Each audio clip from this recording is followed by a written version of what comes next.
Ba yung mga pag-aalaga na ginawa mo kay Ate Jonalyn? Pag-alaga ko sa kanya, pag sabi niyang tabuan ng pampaligo dito sa maliligo sa lumang bahay, tabuan ko. Bakit gusto mo nang umalis dito, Tay? Eh, gawa nga ng babae na yun. Parang hindi matanggal-tanggal sa isip mo. Hindi mo tanggal. Gawa ng kwan yun ay talagang alaga ko yun. 2 December na yun nasa akin. At nabigla nga ako sa aking nabalitaan kay Tatay Filomeno. Nagsama doon sa pamangkin ko, nag-asawa na. Iniwanan ako. Malungkot ako dito. Ngayon umalis nga po siya. Wala yung lalaki na sinamahan niya. Dito ko nakita kung gaano nasaktan si Tatay Filomeno. Naramdaman ko ngayon. Para akong nasusuklam sa kanya. Ang nalulungkot ako doon, bigla akong natakbo. Mga nakikinig sa akin, tapos yung nanonood. Pagka may inip, pagagawa ito ni ma'am, bahay ko. Kaya nakikita na sa video, kahit barong-barong, baka sakali pag panood ninyo ulit ay mapaganda. Magandang gabi sa lahat at sa lahat ng mga viewers dito sa aking YouTube channel, Commander Marcos at Alma Vlog sa aking Facebook page. Ngayong araw po ay may masamang balita na ating natanggap at tatawagan nga natin itong hipag ni Tatay Filomeno kung ano yung totoong nangyari. Ayan.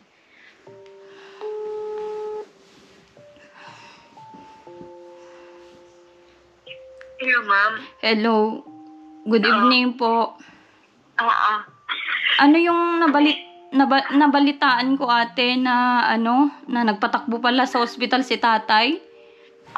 Ganito yun, ma'am. Galing ako sa pag-itinda, sabi ko maglalaba ako. Hindi ko natapos yung paglalaba ko.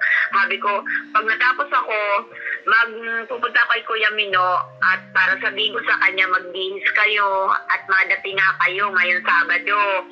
Ngayon, hindi pa nga ako nakakasapos maglaba. Pumunta siya dun sa bahay. Tinanong niya ako na, Lo, may pera ka? Sabi ko, meron 150 lang. Kasi magpapadala ako sa Medicare. Sabi, pero ang hininga niya, habol-habol na.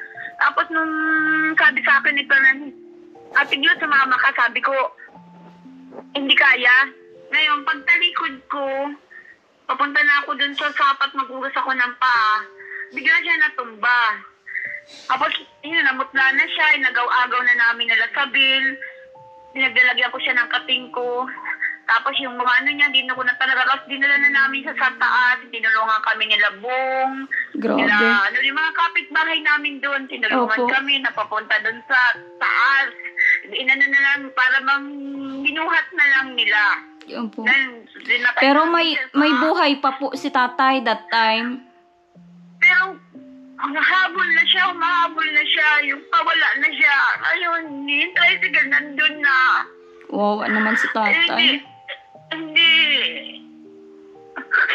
Hindi siya na yung, binasok namin siya sa tricycle. Sabi nung driver sa amin, hindi raw siya makakating ng bayan. Kaya hindi na namin siya sa barangay. Tinulungan kami ng barangay na makarating dun sa Medicare. Ngayon, nakarating kami ng Medicare. Grabe. Pagkatapos, Mga ilang oras na biyahe yun, Nay? mga siguro, mga hanggang 2:30, nakarating kami ng Medicare. Anong oras nung inatake si Tatay? Siguro mga alas 12, kayo nagaw-agaw pa namin. Kaming tatlo lang kami doon. Si Fernan, ako, si Sabel. Hindi ko malaman kung anong gagawin namin. Happy ko, Fernan, buhatin mo na, Fernan. Para madala natin, Fernan. So, yun ang sigaw ko sa kanya. Tapos nagsisigaw na ako nung tulungan kami. Hindi ko naman naisip na may duyan, na para doon na namin siya Nauna na po yung nervyos nyo kaysa yung pagtulong nyo kay Tatay. Oo. Yung takot baga namin. Kasi nga nakita ko si Kuya, putlang-putla na. Yung wala na siyang parang hindi ko alam kung wala na siyang buhay yung hindi ko talaga alam. Kaya sabi ko, tulungan na lang ninyo kami nila pero hanggang sa taas. Ayun yung tinulungan na kami na para madala sa Medicare. Yung tricycle na sinakyan natin una, hindi raw siya makakarating ng bayan kasi ngayon daw kanina ay mapuputo na kahit transfer kami sa barangay hall yung... Di ibig sabihin, ang haba pa ng oras ng pag-aantay nyo ng service. Oo. Oo, ang haba pa talaga. Tapos binuhat pa namin, takbo na sila. Pero sa totoo lang, ma'am, hindi talaga namin alam na ganun mangyayari sa kanya. Grabe naman. Iliwanag ko lang sa mga viewers natin ngayon kasi may video tayo ngayon at Nanay Glo. Siya po yung hipag ni Tatay Filomeno na si Tatay Filomeno po ipapaalam po namin sa viewers, sa mga nagmamahal. Wala na po siya.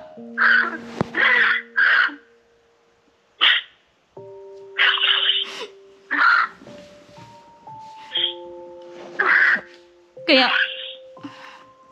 ayun, nandito kami sa labo. Inaano na si kuya. Siguro mga 2 oras hanggang 3 oras binabalik. Tapos yung kanyang ano. Nasa ano na po siya. Ano po yan? Oo. St. Peter po? Hindi po. Hindi naman po. Nandito siya sa labo. Ano ba pangalan? Tingin na lang pangalan kung ano. Naandyan po yung mga kapatid ni tatay. Wala. Ako lang at saka yung pamangkin ni kuya. Tsaka isa kong kapitbahay si Amalia. Grabeng biglaan yung nangyari ngayon kasi nung isang araw, Bigla talaga. masigla Yung pa si huli tatay. Oo, yung huli mong Nung isang araw po yun. Saavedra. Opo, nung, Saavedra. Oo, dito sa labo. opo.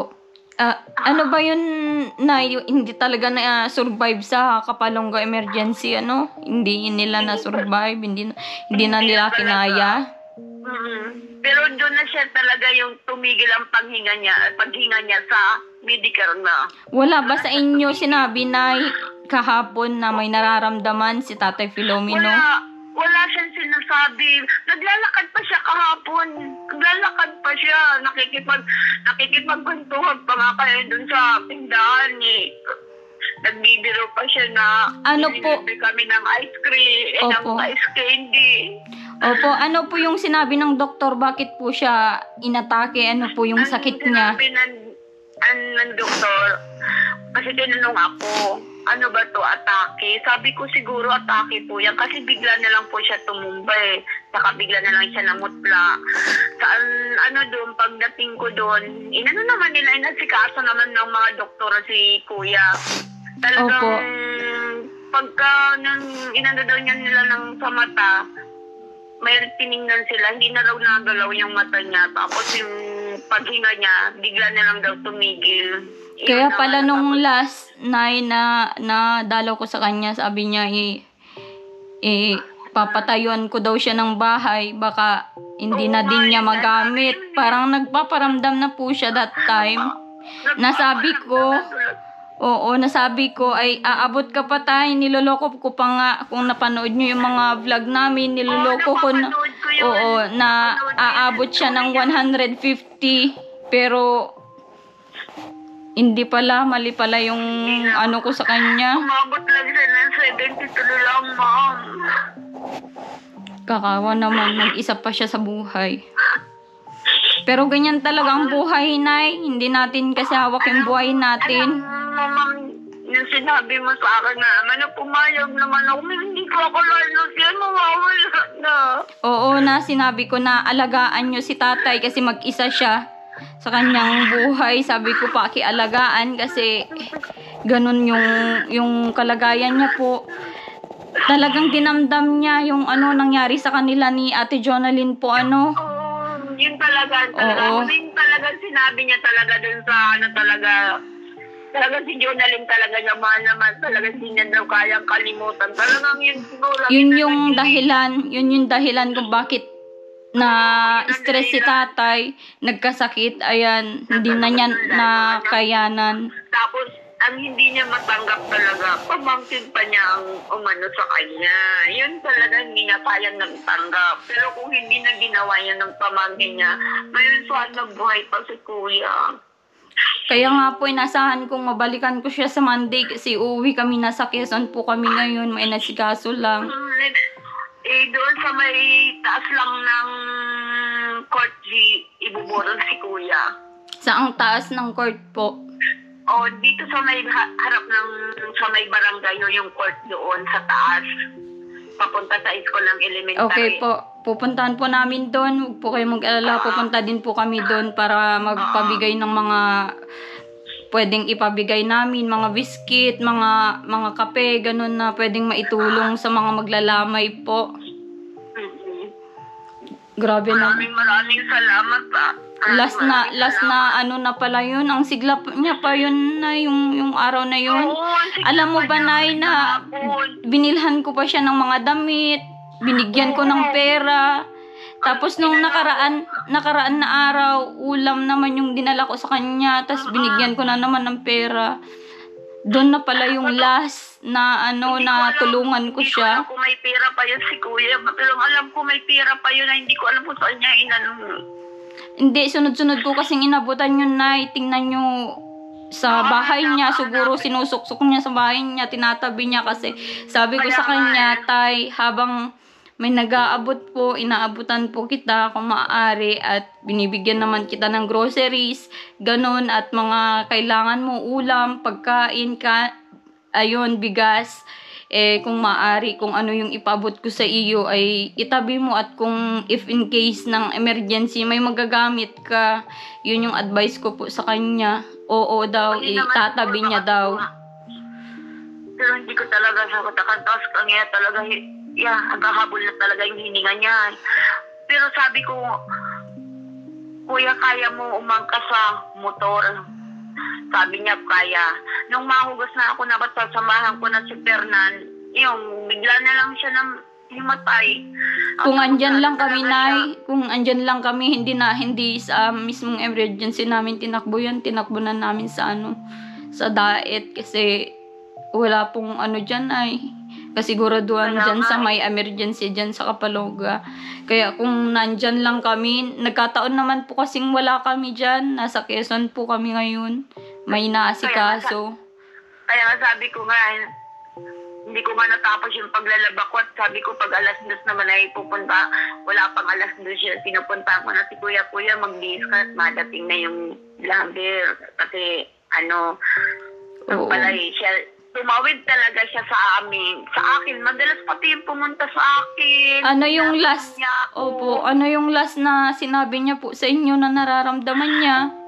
Wala siyang sinasabi, ba't ang sabi niya sa akin, Glo, para masakit ang dibdib ko. Tapos sabi ko sa kanya, nagpabili pa yun ng kating ko ay, sabi ko sa kanya ay, ka, di ba, binigyan ka naman ng gamot ni ma'am? Sabi niya, ang dami nga binigay niya sa akin. Tapos, pang 3 months po yun, yung maintenance na binili ko kay tatay, pang 3 months. Tapos sabi pa niya sa akin kanina, di ba may mga gamot siya, kuya? Hindi na kaya ng gamot. Sabi ko, tayo dali na ninyo ako sa Medicare. Sabi ko, pagkasabi dadali sa Medicare, sabi ko, ni Fernanay, Ate Glo, sama ka.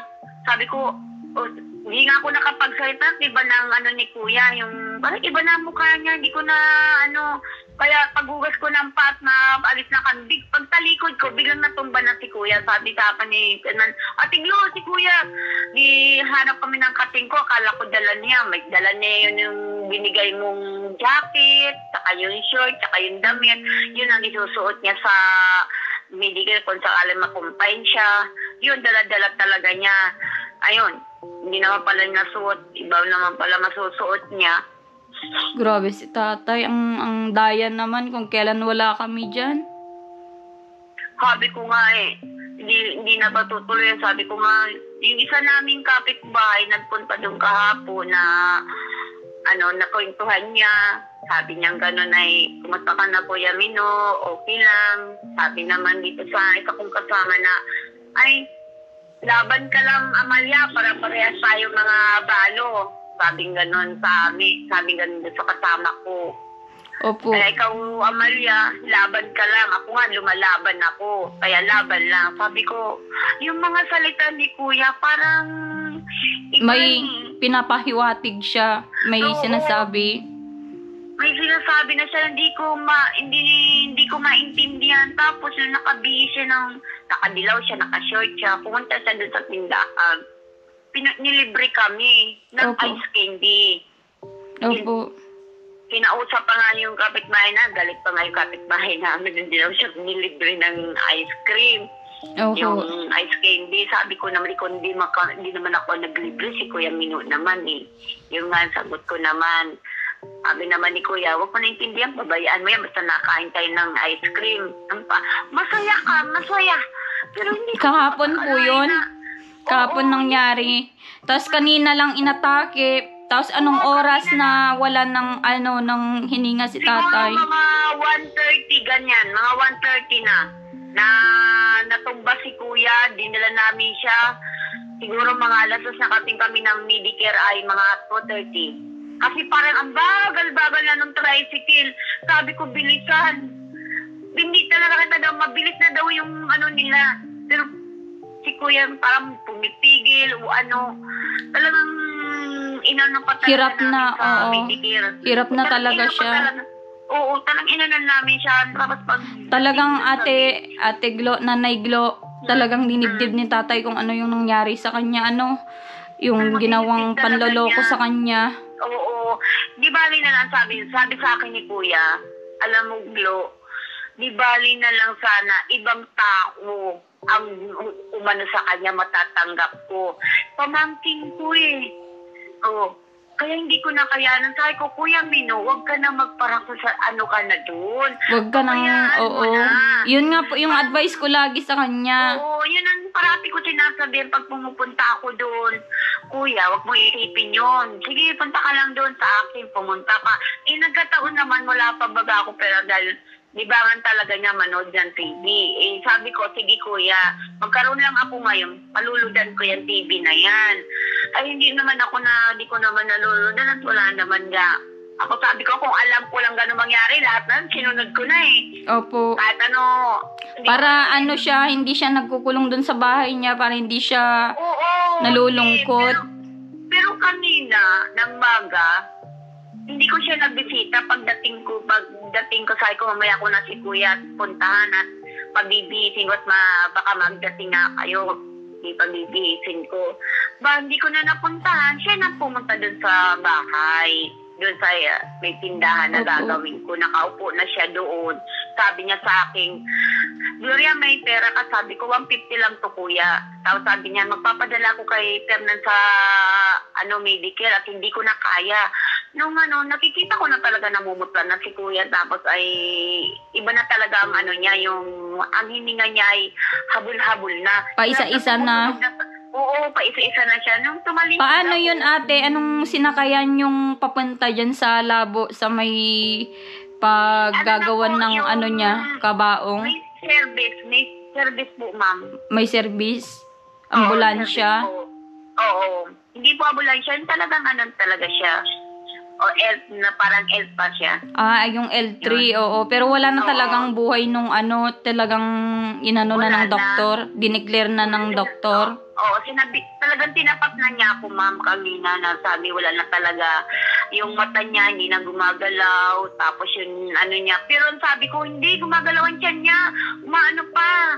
Mabubuhay pa yan. Kasi Pinagpipilitan mo gumagalaw ang tiyan po, niya eh. oo. Oo, pinagdikdikan ko talaga. Oo, ko, Amalia, gumagalaw pa si kuya. Sabi kong gano'n, sabi naman niya, Amalia, oo. Pero nakikita ko gumagalaw. Pero talaga, yun lang pala ang huling niya. Huling talagang hininga niya. Huling-uli na. Kaya tinapat na ako ng doktor, wala na talagang, hanggang doon na lang talaga. So, andyan po kayo ngayon, binabantayan nyo yung katawan ni tata, yung niya. Oo, Yung nandito naturukan kami. na po siya ng anesthesia, hindi pa? Na ginagawa na yata nila eh. Formalin pala, formalin yung Oo. ituturok. Oo. Nandito kami, hindi man kami makapasok din doon ay. Sino pong kasama nyo ngayon dyan, nanay? Yung pamangkin ko, tapos yung kapitbahay ko si Amalia, at saka ako, kaming tatlo. Okay. Hindi na sumama yung asawa ni Isabel na tumulong sa inyo kanina. Hindi na, kasi wala na magkasama doon. Ako na nagdesisyon na ako na lang ang mag-ano kay kuya. Maraming salamat po, Nanay. Hayaan Oo. nyo, pagdating po Walang namin, problema. pupunta po kami agad dyan. Ano, para kung anong may tulong ay tutulong po kami. Oo, sige. Sige. Sabi naman sa akin, libre naman lahat dito. Lahat ng ano, ang aanuhan lang namin yung sementeryo at saka yung sa ano, sa pari. Yun lang ang pag-iipunan namin, ma'am. Oh, Yun sige lang ang po. Sige po, pag-iipunan Nanay. Sige po. Para Di kailan nyo po maiuwi sa ano sa Kapalonga si Ngayon din. tatay? Ngayon din. Ngayon din. Pagkatapos, ngayon din ang hindi namin. Pagkatapos ng ano, doon na namin ididiretso sa kapilya na maliit na simbahan. Grabe naman si tatay. Ang dayan. Di niya pa inantay Kaya yung nga, pabahay sa tapos kanya. pinapalinis ko na rin din yung simba na aanuhan ni kuya Opo. para maayos na rin. Oo. Ma, maraming salamat yung tulong ninyo. Grabe Kay yung kuya. tatay. Oo. Talagang, wala na talaga tayo magagawa. Iniwan na tayo ni kuya. Sa totoo lang, Sabi umiiyak ko ko. na, tutuhanin ko.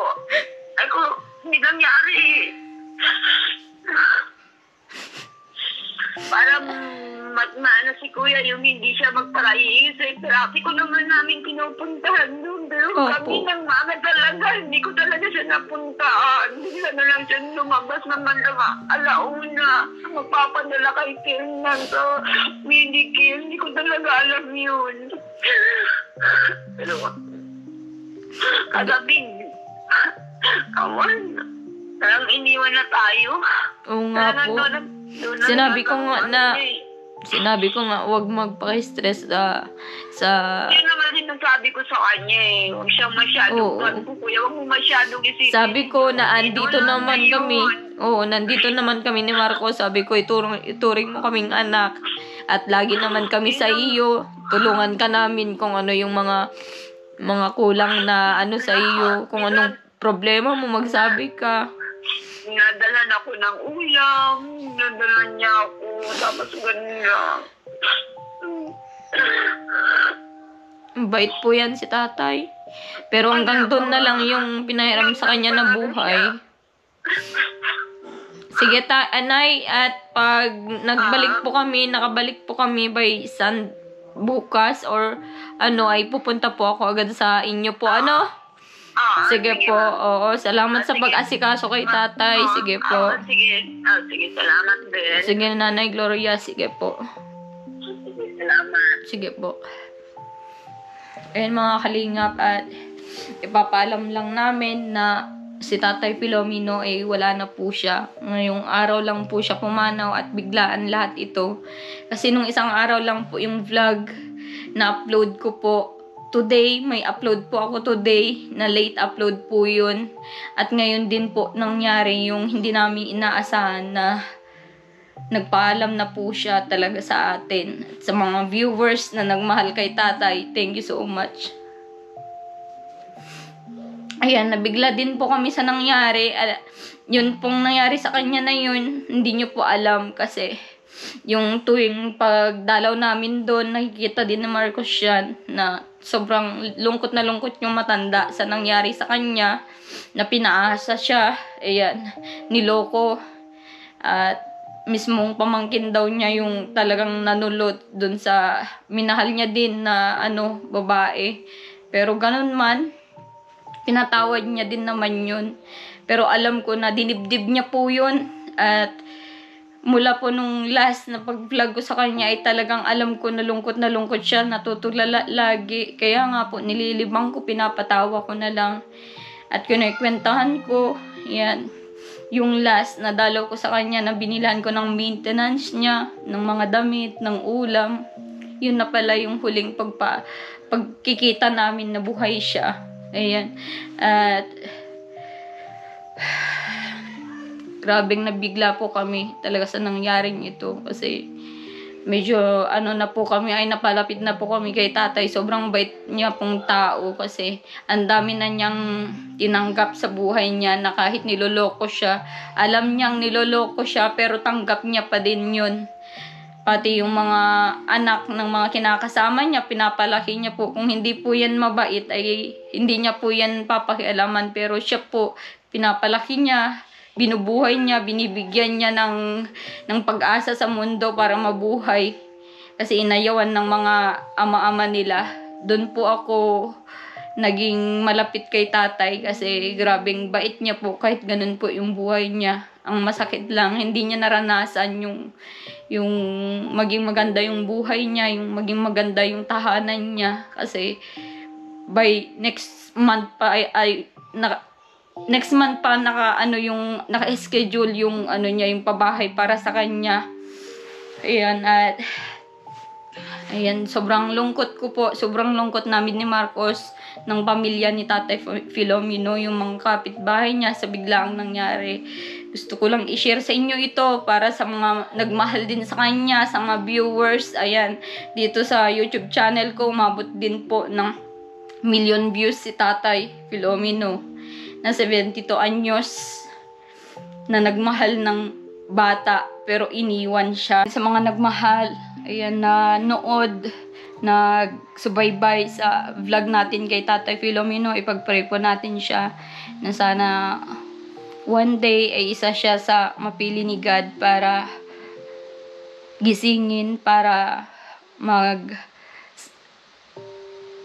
sa kanya, maglingkod sa kanya. Ayan, siya yung isang gigisingin sa paraiso, sa buhay sa paraiso. Ayan. Thank you so much sa panonood. God bless.